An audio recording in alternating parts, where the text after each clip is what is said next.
Hello प्यारे दर्शकों, पृथ्वी पर जीवन कैसे पनपा और इंसान कैसे आए, इसको लेकर आज भी कोई एक मत नहीं है। लेकिन हम बचपन से सुनते आ रहे हैं कि हमारे पूर्वज बंदर थे, है कि नहीं? आप सभी जरूर सुनते होंगे। आप सभी कभी न कभी बचपन में सुने ही होंगे। हमारे दादा दादी नाना नानी ने हमें सुनाया है कि हम पहले बंदर हुआ करते थे, फिर धीरे धीरे धीरे धीरे कन्वर्ट हुए।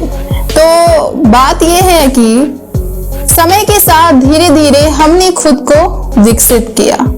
हम बंदर से इंसान कैसे बने, इस बात का पता लगाया था चार्ल्स डार्विन ने। जी हाँ, चार्ल्स डार्विन ने। डार्विन की किताब on the origin of species bye means of natural selection 24 नवंबर 1859 को ही पब्लिश हुई थी। इस किताब में एक चैप्टर था थ्योरी ऑफ इवोल्यूशन।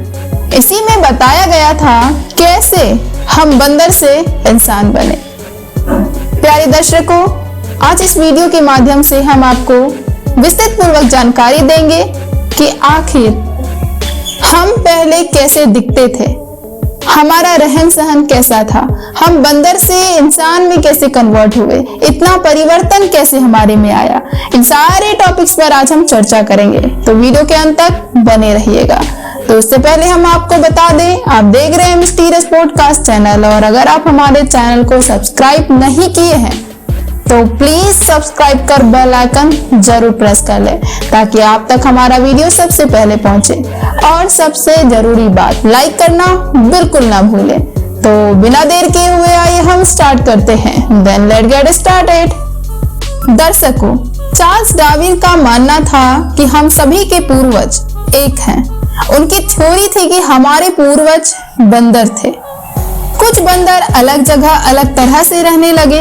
इस कारण धीरे धीरे जरूरतों के अनुसार उनमें बदलाव आना शुरू हो गया। उनमें आए बदलाव उनके आगे की पीढ़ी में दिखने लगा। उन्होंने समझाया था कि ओरेंगुटेन बंदरों की एक प्रजाति है। ओरेंगुटेन, जी हाँ, का एक बेटा पेड़ पर तो दूसरे जमीन पर रहने लगा। जमीन पर रहने वाले बेटे ने खुद को जिंदा रखने के लिए नई कलाएं सीखी। उसने खड़ा होना सीखा, दो पैरों पर चलना सीखा, दो हाथों का उपयोग करना सीखा, पेट भरने के लिए शिकार करना सीखा और खेती करना भी सीखा। इस तरह से ओरेंगुटेन का एक बेटा बंदर से इंसान बन गया। हालांकि ये बदलाव 1-2 सालों में नहीं आया, बल्कि इसके लिए करोड़ों साल लग गए। जी हाँ प्यारे दर्शकों, धरती कब बनी, इंसान कब आया, यह जानना हमेशा ही बहुत रोमांचक लगता है कि नहीं दर्शकों? एवोल्यूशन साइंस का एक ऐसा हिस्सा है जो इन अरबों सालों में हुए विकास को साल दर साल समझता और समझाता भी है। दर्शकों, साइंस का नाम सुनते ही अच्छों के पसीने छूटने लगते हैं। लेकिन साइंस के बिना ना तो पढ़ाई पूरी होती है और ना ही जिंदगी। आज हमारे चारों तरफ जो भी कुछ है वो साइंस की ही देन है।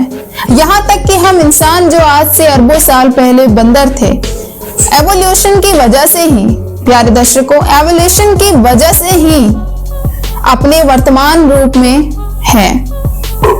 धरती कब बनी, इंसान कब आए, यह जानना हमेशा ही बहुत रोमांचक होता है।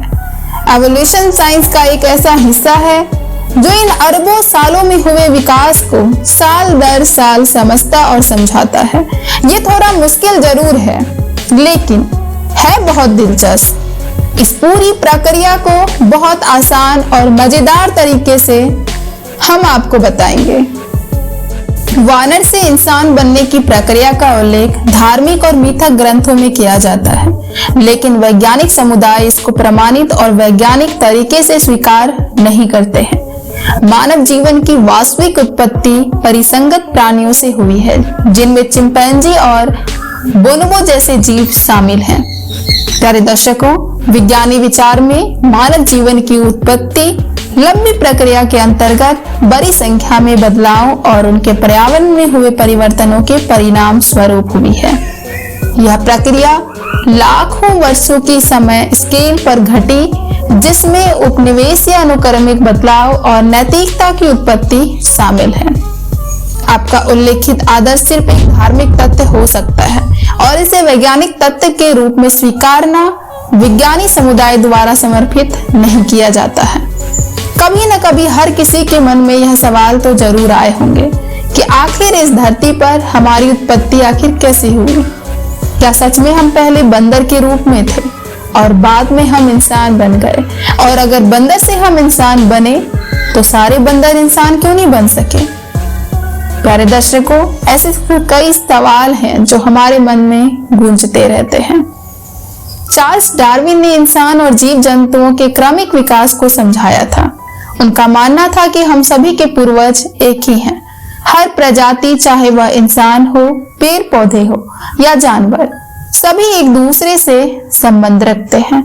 इसी को थ्योरी ऑफ इवोल्यूशन यानी विकासवाद का सिद्धांत भी हमारे साइंस में कहा जाता है।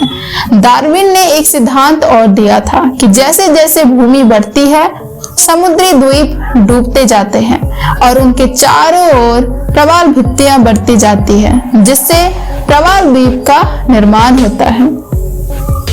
विकासवाद के सिद्धांत के मुताबिक इस धरती पर सबसे पहले एक कोशिका वाले जीव बने। ये जीव पानी में रहते थे। समय और परिस्थितियों के अनुसार इन्होंने खुद को ढाल लिया।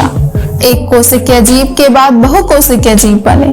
इस तरह जीव विकास की यह यात्रा करोड़ों वर्षों तक चली, जिसके परिणाम स्वरूप हम बंदर से इंसान बन सके।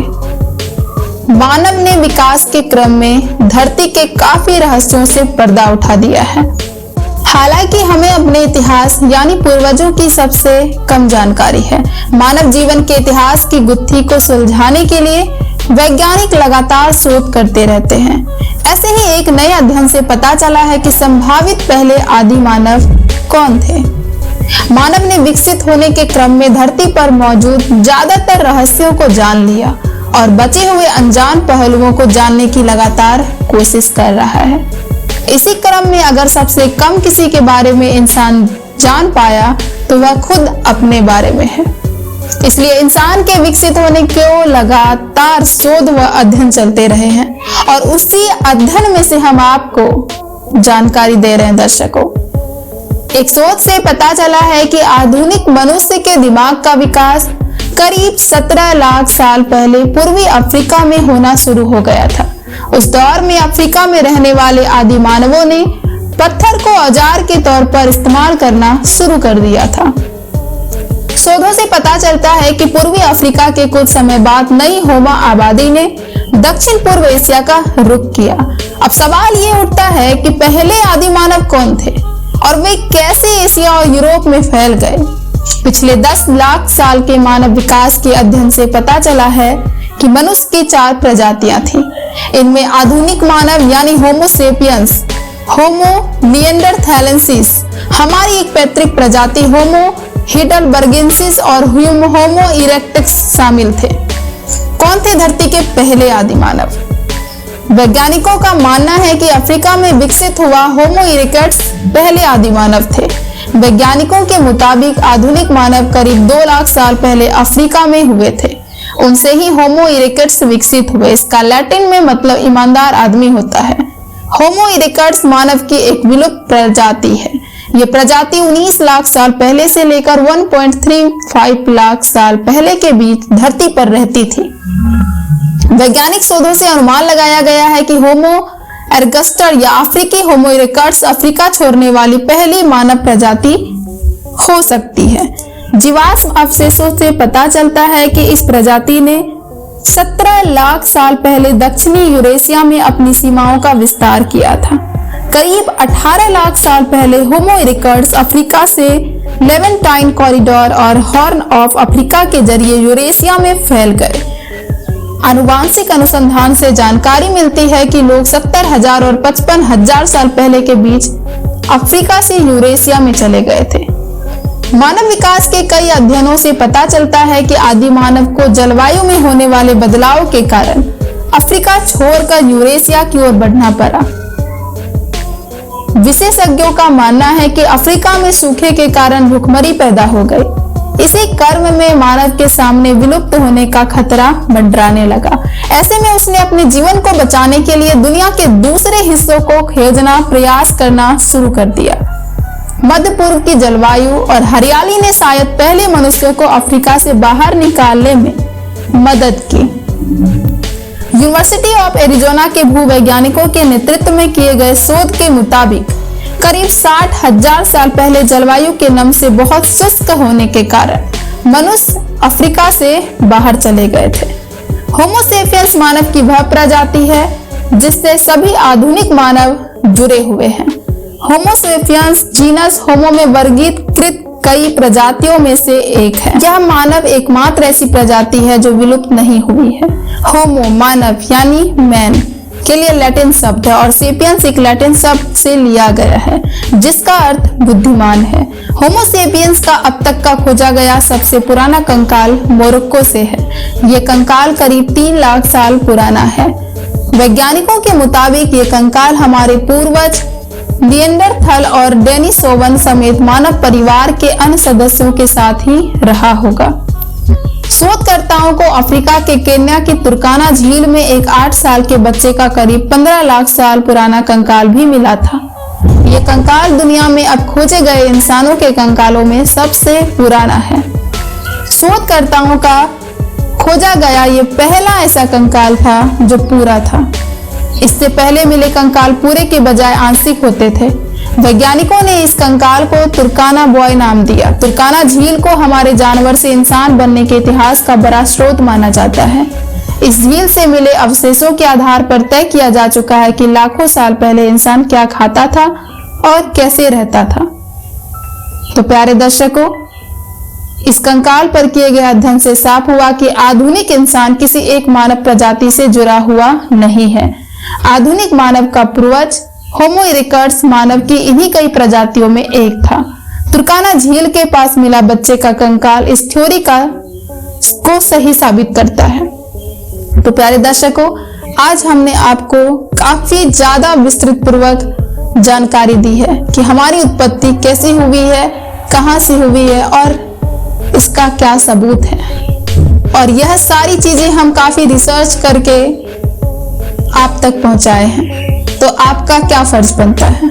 दर्शकों, आपका फर्ज बनता है कि आप हमें सपोर्ट करें, हमारे चैनल को सब्सक्राइब करें और वीडियो को लाइक करें और ज्यादा से ज्यादा अपने दोस्तों के साथ, रिलेटिव्स के साथ हमारे वीडियोस को शेयर करें ताकि हमें लगातार सपोर्ट मिलता रहे, जिससे हमारा भी कॉन्फिडेंस इंक्रीज हो, हमें भी मोटिवेशन मिल सके, जिससे हम आपके लिए लगातार ऐसे ही नई नई वीडियोस, नई नई रहस्यमय जानकारियां हम आपको प्रोवाइड करते रहें। तो प्यारे दर्शकों, ऐसे ही अपना सपोर्ट बनाए रखें।